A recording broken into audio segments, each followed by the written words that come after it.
네, 안녕하십니까. 세미나 시작하도록 하겠습니다. 제가 이번 주 세미나 주제로 선택한 논문은 Exit Algorithm for Parallel Machine Scheduling Problem with Workforce and Contiguity Constraint라는 제목의 논문입니다. 해당 논문은 10월 저널에 24년도에 투어가 되었고요. 저자와 키워드는 보시는 바와 같습니다. 인트로입니다. 해당 논문에서 다루고 있는 문제는 RCP, MSP with reliability and contiguity constraint로 표현을 할 수가 있겠습니다. 먼저 RCP, MSP란 리소스를 고려한 Parallel Machine Scheduling Problem으로 본 논문에서는 총 과중 지연 시간을 최소화하고 있습니다. 그 과정에서 작업의 릴리스 타임과 듀 데이트 그리고 가중치까지 고려를 해서 문제를 모델링하고 있고요. Reliability Constraint는 크게 세 가지 타입이 존재하게 됩니다. 먼저 하나의 작업이 특정 워커에 의해서만 수행될 수 있거나 하나의 작업이 특정 머신에서만 수행될 수 있거나 마지막으로 한 워커가 특정 셋의 머신만을 다룰 수 있게끔 총 이렇게 세 가지의 Reliability Constraint로 구성이 되어 있고요. 마지막 Contiguity Constraint의 경우에는 본 논문의 가장 큰 기여점이자 제가 해당 논문을 세미나 주제로 선택한 이유 중 하나인데요. Contiguity Constraint란 Precedency Constraint의 발전된 형태로서 선행 작업과 후행 작업이 반드시 같은 기계에 할당되고 그 두 작업 사이에는 어떠한 작업도 할당될 수 없는 상황을 의미합니다. 이때 idle time은 허용될 수가 있습니다. 앞서서 contiguity constraint가 제가 이번 논문을 세미나 주제로 선택한 이유 중 하나라고 말씀드렸는데 그 이유가 제 연구와 조금 유사한 부분이 있어서였습니다. 먼저 제가 지금 진행하고 있는 연구는 한 방향으로 작업이 투입되는 기계를 고려하고 있는데요. 그 때문에 어, 할당된 셀에 따라서 아직 끝나지 않은 작업들이 머신을 빠져나왔다가 다시 재진입하는 상황이 발생하게 됩니다. 이때 그러한 작업들의 재진입이 일어나기 전까지는 이제 어떠한 작업들도 시작될 수가 없는데요. 아래 간트 차트에서 잡 5가 아직 완료되지 않은 상태에서 머신을 빠져나간 이후인 대시로 표현되어 있는 박스 안에는 페널티와 셋업만이 허용될 뿐 어떠한 작업도 허용될 수 없다라는 점에서 본 논문에서 고려하고 있는 contiguity constraint와 유사한 상황을 고려하고 있다라고 생각하시면 되겠습니다. 논문에서 정리하고 있는 선행 연구들을 보시면 연관되어 있는 패러럴 머신 스케줄링 프로그램들을 정리를 하고 있습니다.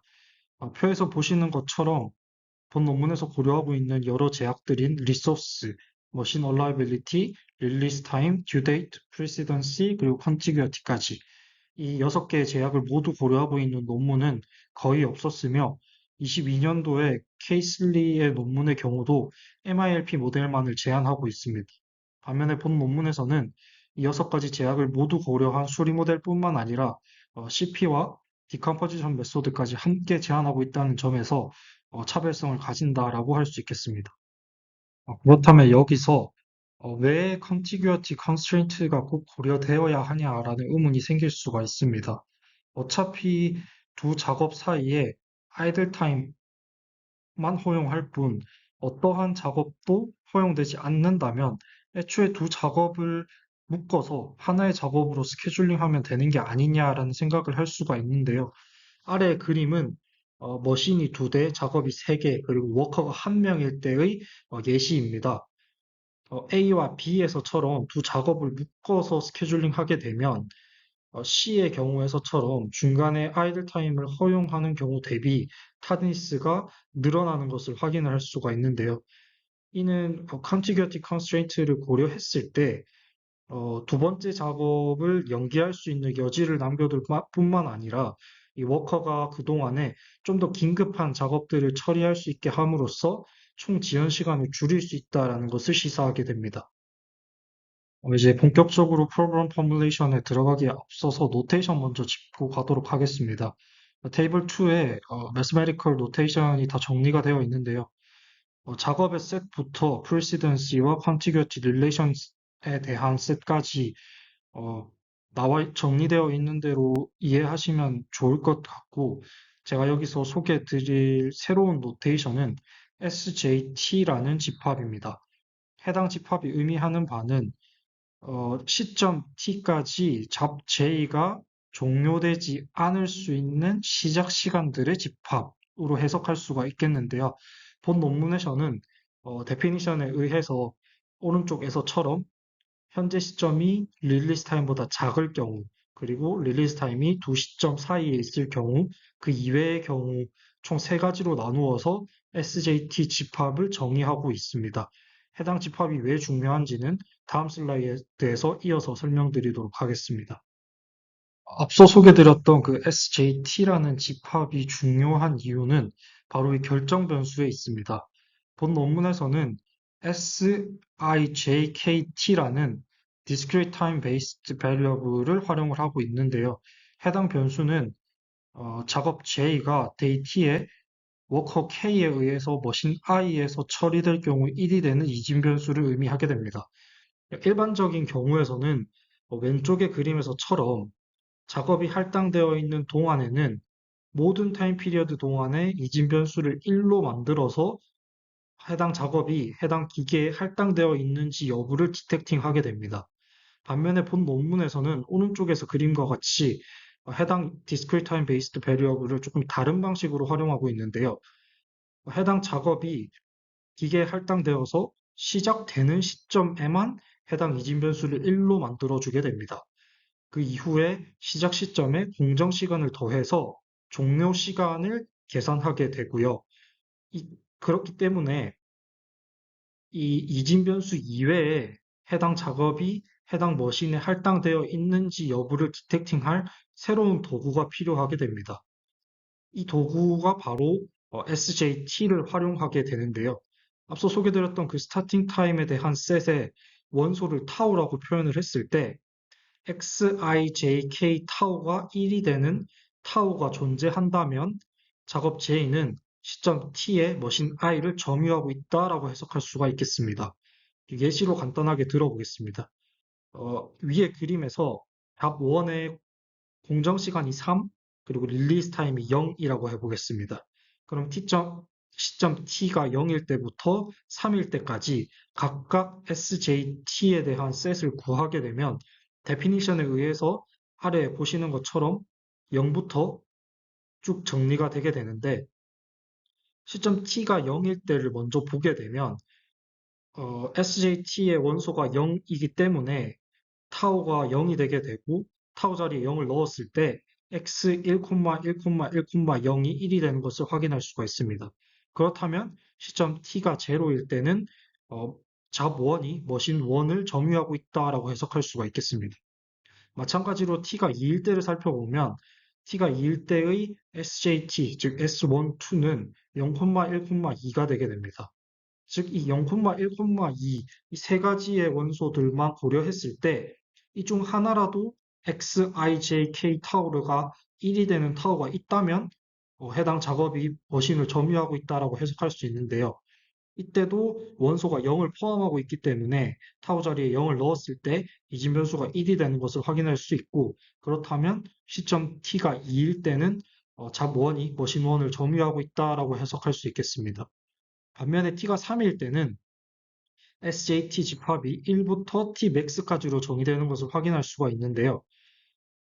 이 집합에 속하는 원소들, 즉 타우들 중에서 어떤 타우 값도 xijk 타우에 넣었을 때 1이 되는 값이 없기 때문에 시점 t가 3일 때에는 잡 1이 머신 1을 점유하고 있지 않다라고 해석할 수가 있겠습니다.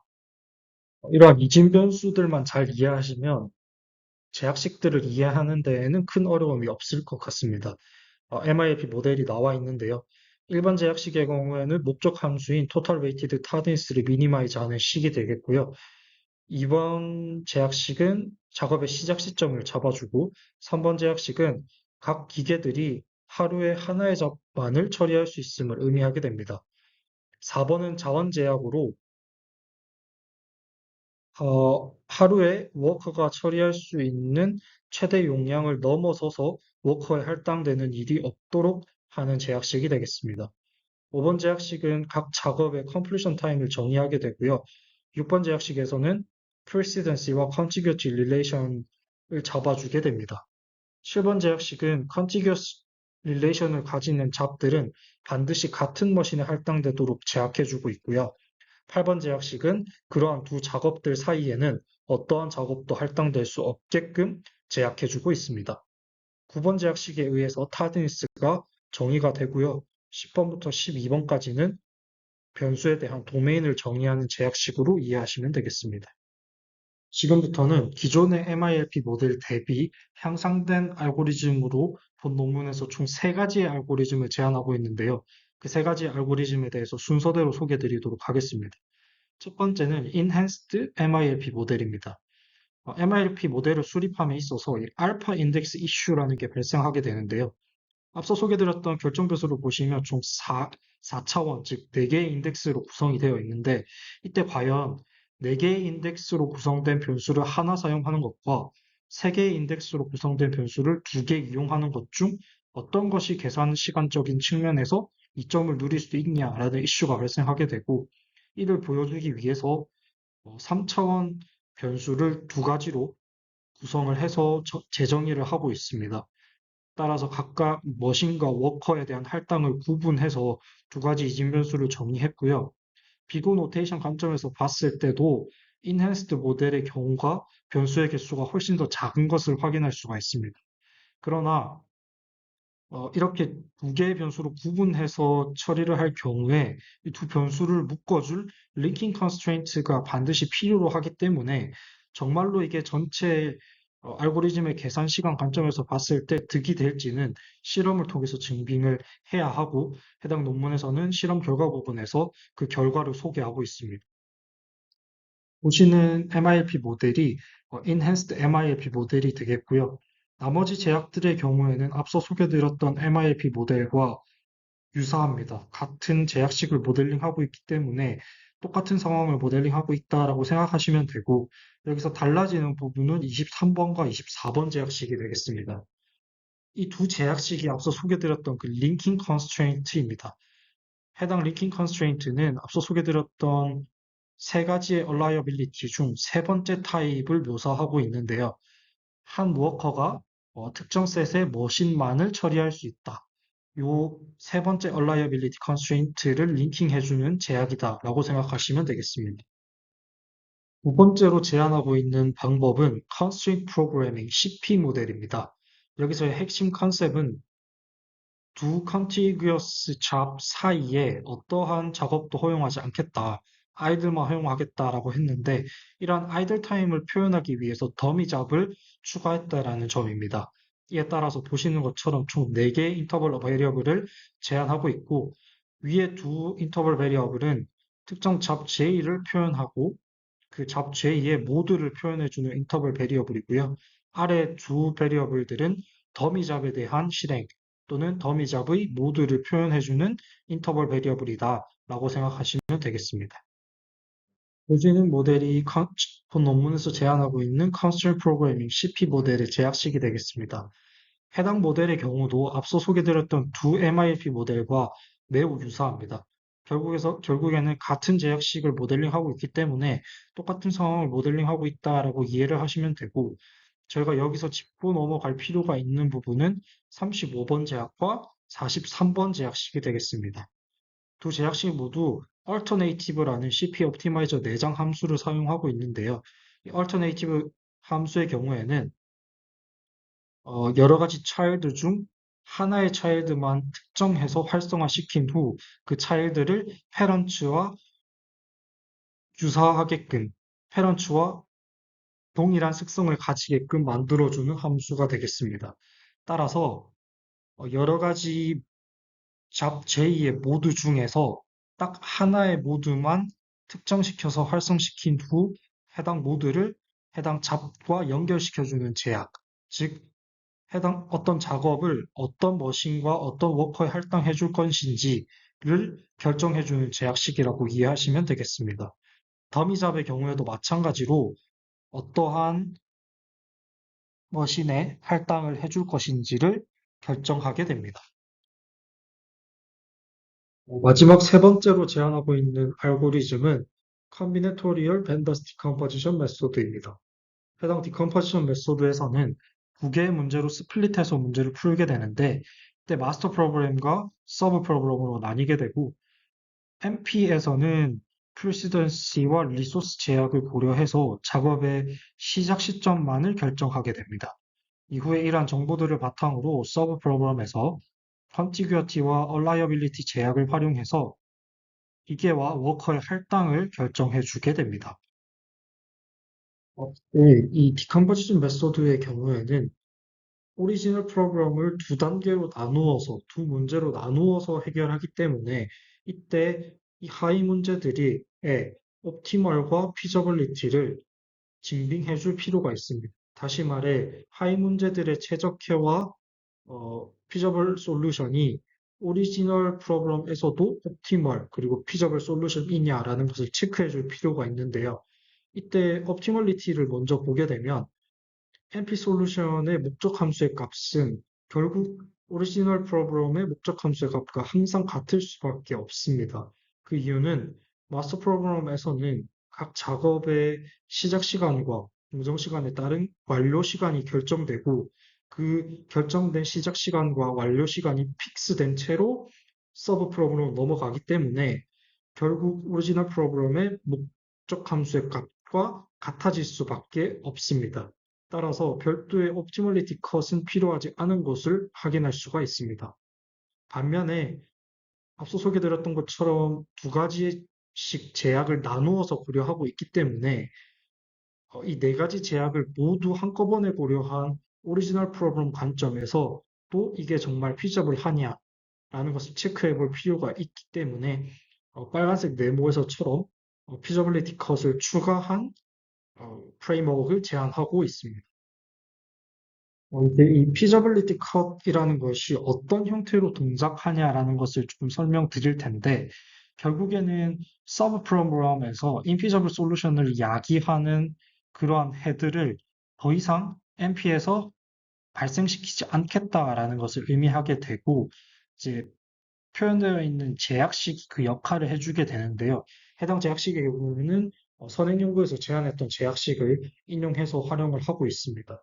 결국 이 제약식의 의미는 앞서 소개드렸던 것처럼 서브 프로그램의 인피저빌리티를 야기하는 작업들의 셋을 찾겠다. 그리고 그 셋을 MIS로 정의하고 있습니다.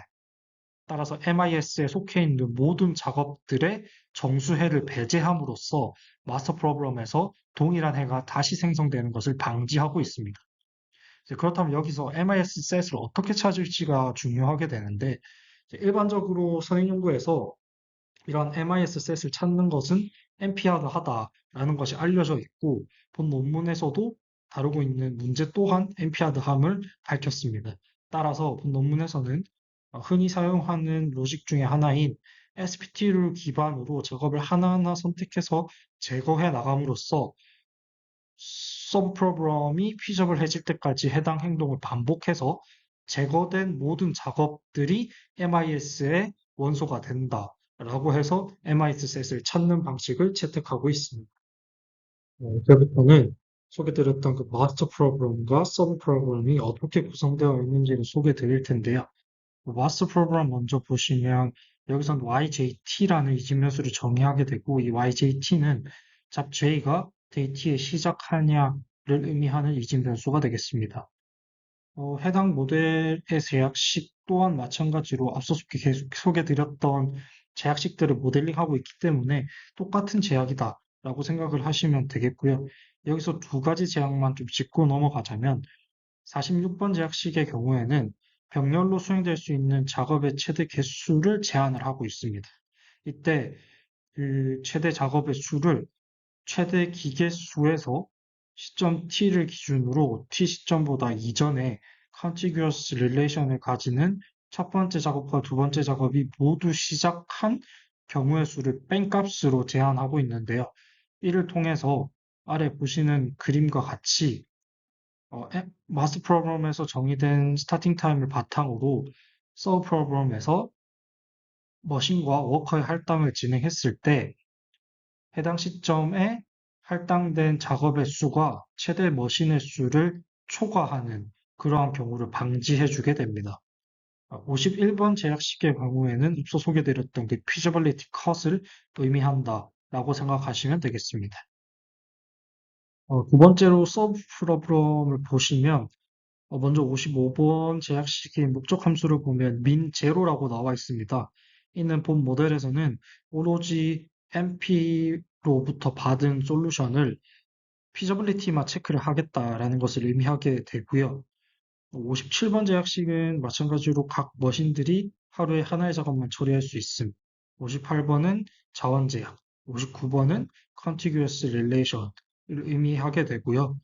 여기서 이제 60번 제약식 또한 마찬가지로 contiguous relation을 가지는 작업에 대한 할당과 관련이 있는데요. 아래 표시는 그림에서처럼 contiguous relation을 가지는 작업들과 충돌이 일어나는 다른 작업들, 즉 여기서는 초록색 작업과 파란색 작업이 충돌이 발생하게 되는데요. 이 초록색 작업과 파란색 작업은 contiguous relation을 가지는 작업인 주황색 작업과 같은 머신에 할당하지 않겠다라는 것을 의미하게 되고 이 제약식을 통해서 한 기계 안에서 작업 간의 충돌을 방지해 주게 됩니다. Computational Experiments 부분에서는 이제 크게 세 가지 파트로 구성이 되어 있습니다. 첫 번째로는 랜덤 인스턴스, 두 번째로는 케이스 스터디, 그리고 마지막으로 리얼리스틱 인스턴스로 구성이 되어 있는데, 먼저 랜덤 인스턴스부터 소개를 드리자면, 작업의 개수, 머신의 개수, 그리고 워커의 수는 보시는 것처럼 총 9가지의 조합으로 구성이 되어 있고요.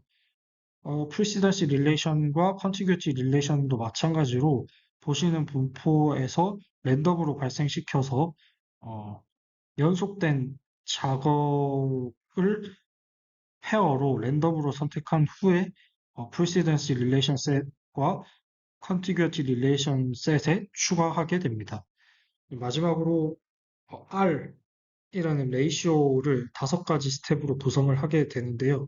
이 R이라는 레이시오에 따라서 랜덤으로 컴포터블 머신과 컴포터블 워커를 각각 작업들에 대해서 결정해 주게 되고요. 마찬가지로 랜덤으로 선택된 컴포터블 워커를 머신에 매칭시킴으로써 세 가지 타입의 얼라이어빌리티 컨스트레인트를 고려하게 됩니다. 해당 문제의 실험에서 고려하고 있는 어썸션을 보시는 바와 같이 정리를 할 수가 있습니다. 이제 본 논문에서 제안하고 있는 네 가지의 솔루션 어프로치에 대한 결과를 비교하고 있는데요.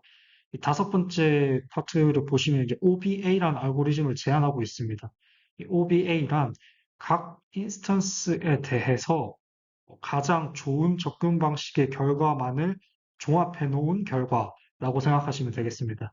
예를 들어서 첫 번째 인스턴스에서는 CP가 제일 좋았다. 그럼 CP의 결과. 근데 두 번째 인스턴스에서는 디컴포지션이 좋았다. 그러면 디컴포지션의 결과. 이렇게 가장 좋은 접근 방식의 결과만을 종합해 놓은 부분이라고 생각하시면 되겠고, 보시는 것처럼 디컴포지션 메소드가 다른 세 가지 알고리즘들에 비해서 또 훨씬 더 좋은 성능을 보이는 것을 확인을 할 수가 있습니다. 앞서서 이제 알파 인덱스 이슈를 소개 드리면서 어, 4 인덱스 베리어블을 하나 사용하는 것과 3 인덱스 베리어블을 2개 사용하는 것 중 어떤 게 더 좋을 것인가 라는 얘기를 했었는데 그거에 대한 실험을 진행했고 MILP와 MILP 플러스를 비교했을 때 확실히 MILP 대비 MILP 플러스 모델이 계산 복잡도 관점에서 훨씬 더 덜 복잡한 것을 확인할 수가 있고 그에 따라서 당연하게도 알고리즘의 계산 시간이 약 500초 정도 더 세이브되는 것을 확인할 수가 있었습니다. 다음으로는 Reliability Percentage와 Precedence 그리고 Contiguity Relation을 바꿔가면서 실험했을 때의 결과인데요. R 레이시오가 1, 또는 0.9인 경우에는 디컴포지션 메소드가 다른 방법론 대비 압도적으로 좋은 성능을 보이는 것을 확인할 수가 있었고, R 레이쇼가 0.7 이하이면서 프리시던시와 컨티규어티 릴레이션을 고려한 경우에는 CP 모델이 꽤나 좋은 성능을 보이는 것을 확인할 수가 있었습니다. 나머지 경우들에 대해서는 오히려 MILP 플러스 모델이 가장 좋은 성능을 보이는 것을 확인할 수가 있었습니다. 다음은 워커 그리고 머신, 잡에 대한 레이쇼를 변경시켜가며 실험했을 때입니다. 먼저 작업의 개수가 50개와 100개일 때는 오히려 MILP 플러스 모델이 더 좋은 성능을 보이는 것을 확인할 수가 있었고, 작업의 개수가 200개까지 증가하게 되면 그때는 디컴포지션 메소드의 결과가 가장 우수한 것을 확인할 수가 있었습니다. 또한 기계수 대비 작업의 수가 25개일 때는 MILP 플러스 모델이, 10개일 때는 CP 모델이 성능이 가장 우수한 것을 확인할 수가 있었고요. 워커 수 대비 작업의 수가 25, 20, 10일 때는 각각 MIAP 플러스, CP, 디컴퍼션 메소드 순서대로 좋은 솔루션을 찾아내는 것을 확인할 수가 있었습니다. 또한 마지막으로 워커 수 대비 기계 수가 2일 때에는 CP 모델이, 1일 때에는 디컴퍼션 메소드가 가장 좋은 성능을 보이는 것을 확인할 수가 있었습니다. 다음으로 컴퓨테이셔널 익스퍼리먼트의 두 번째 파트인 케이스 스터디를 간략하게 보고 가면 실제 회사에서 진행되는 매뉴얼 스케줄과의 비교를 진행하였고요. 아래 보시는 그림에서처럼 매뉴얼 스케줄 대비 본 논문에서 제안하고 있는 스케줄이 타드니스가 무려 5천이나 차이 나는 매우 향상된 결과를 얻을 수 있음을 확인할 수가 있었습니다. 따라서 본 논문에서는 제안하고 있는 솔루션들이 실제 회사에서 스케줄링을 진행하는 현장 전문가들에게 최종 스케줄을 생성하는 데 있어서 기저가 되는 자료로 제공될 수 있지 않겠냐라는 주장을 하고 있습니다. 마지막 실험 파트인 리얼리스틱 인스턴스에 대한 실험입니다. 여기서 리얼리스틱 인스턴스를 어떻게 구성했는지를 살펴보고 가면 리얼월드 피처들을 조금 고려해서 인스턴스를 구성을 했고요. 여기서 이제 프로젝트라는 개념이 등장하게 되는데 이 각각의 프로젝트는 작업으로 구성이 되게 되고 확률 기반으로 각각의 프로젝트는 0.7의 확률로 작업의 수가 1이다. 0.2의 확률로 작업의 수가 2다. 그리고 0.1의 확률로 3과 15 사이의 랜덤 값을 가진다. 라고 세팅이 되게 되고 이때 precedency constraint와 contiguity constraint 또한 확률값을 기반으로 정의가 되게 됩니다. 또한 모든 작업들은 precedency constraint로 연결되어 있는 두 작업 중에서 두 번째 작업을 제외한 이제 나머지 모든 작업들은 액티브 잡이다 라고 고려가 되고 있고 앞서 소개드렸던 그 레이쇼들 기계수 대비 작업수, 워커수 대비 작업수, 그리고 워커수 대비 머신수, 얼라이어빌리티 레이시오가 좀 더 현실적인 값인 14%, 38%, 그리고 29%로 세팅이 되어서 실험을 진행하게 됩니다. 리얼리스틱 인스턴스에 대한 결과를 보시면 이 프로젝트의 사이즈가 120개가 넘어가는 순간부터 MILP 모델과 MILP 플러스 모델은 해를 찾아내지 못하는 것을 확인할 수가 있습니다. 반면에 제안하고 있는 디컴포지션 메소드의 경우에는 거의 모든 사이즈에 대해서 압도적으로 좋은 성능을 보이는 것을 확인할 수가 있었습니다. 본 논문에서는 특이하게도 이 그로비와 시플렉스에 대한 비교도 진행을 하고 있습니다. MIP 모델과 MIP 플러스 모델을 비교했을 때 시플렉스 대비 그로비가 좀 더 좋은 결과를 얻는 것을 확인할 수가 있었고요. 따라서 본 논문에서는 그로비 솔버를 택해서 수리 모델의 솔루션을 찾았습니다. 또한 리얼리스틱 인스턴스에서도 MILP와 MILP 플러스를 비교하는 실험을 진행했는데요. 여기서도 마찬가지로 MIP 모델 대비 MIP 플러스 모델이 개선 복잡도 관점에서 더 좋은 결과를 얻을 수 있음을 확인할 수가 있었습니다. 마지막으로 본 논문에서는 이 리얼리스틱 인스턴스에 대해서 목적 함수 값을 변경시켰을 때에는 어떠한 결과를 얻을 수 있을까에 대한 실험도 진행을 했는데요. 총 두 가지로 목적 함수를 변경해서 실험을 했습니다. 첫 번째는 플로우 타임 미니미제이션인데요. 이 플로우 타임은 스케줄 상에서 봤을 때 항상 좀 큰 양수값을 가지게 됩니다. 따라서 좋은 성능의 하한값을 설정해서 그 하한값보다 낮은 값들은 보지 않는 것이 계산 시간 관점에서 더 득이 될 수 있는데요. 이때 MILP 모델 같은 경우는 뭐 LP 릴렉세이션과 같은 방식을 활용해서 인피저블 하긴 하나 솔루션을 빠르게 얻을 수 있고요. 이렇게 얻은 솔루션을 로어 바운드 값으로 활용할 수가 있습니다. 따라서 이 경우에는 MIP 모델이 좀 더 CP 모델 대비 계산 시간 관점에서 우수한 성능을 보일 수 있지 않을까라는 생각을 해볼 수가 있고요. 두 번째로 타드니스 미니미제이션 그 중에서도 이제 맥시멈 타드니스를 미니미제이션 하는 경우에는 이 타데니스 값이 항상 작은 값을 가집니다. 또는 때때로는 0이 되는 값을 가지기도 하기 때문에 이번에는 좋은 성능의 상한값을 설정을 해서 그 상한값보다 큰 값은 보지 않겠다라는 전략을 취할 수도 있겠는데요. 이때에는 이 CP 모델이 제약 기반으로 피저블한 솔루션을 빠르게 찾아내서 그렇게 찾은 솔루션을 어퍼바운드 값으로 활용을 할 수 있기 때문에 해당 경우에서는 CP 모델이 조금 더 성능이 우수하지 않을까라는 생각을 해볼 수가 있습니다. 해당 실험 결과를 정리한 표에서 앞서 소개드렸던 그 두 가지 생각을 확인할 수가 있었는데요. 첫 번째로 웨이티드 플로우 타임 미니미제이션의 경우에서는 말씀드렸던 것처럼 오히려 MILP 플러스 모델이 CP 모델보다 더 좋은 성능을 보이는 것을 확인할 수가 있었고, 두 번째 맥시멈 타드니스 미니미제이션의 경우에서는 생각했던 것처럼 CP 모델이 압도적으로 좋은 성능을 보이는 것을 확인할 수가 있었습니다. 총 50개의 경우에 대해서 모두 옵티머를 찾아내는 것을 확인할 수가 있었고, 디컴포지션 메소드의 경우에는 계산 시간이 조금 걸리긴 하나 두 가지 경우에서 꽤나 준수한 성능을 보이는 것을 확인할 수가 있었습니다.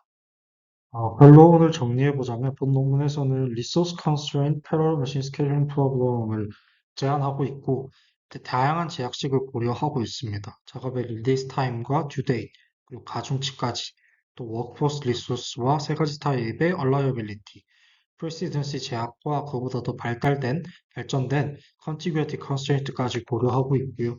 이러한 문제를 해결하기 위한 솔루션 어프로치로 총 4가지의 이그짓 메소드를 제안하고 있습니다.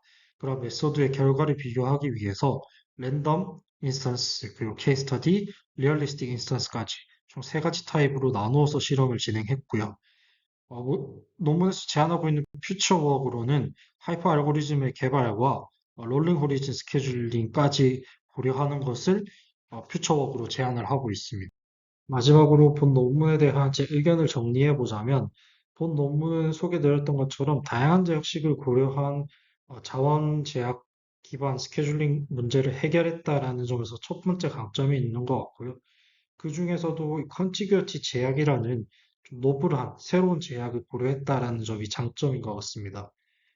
두 번째로는 MIP 모델을 설명드릴 때 결정 변수 부분에서 소개드렸던 것처럼 discrete time based variable을 사용했는데 기존의 그러한 discrete time based variable이 활용되는 방식과는 조금 더 다른 새로운 방식으로 접근했다라는 점이 장점인 것 같고요.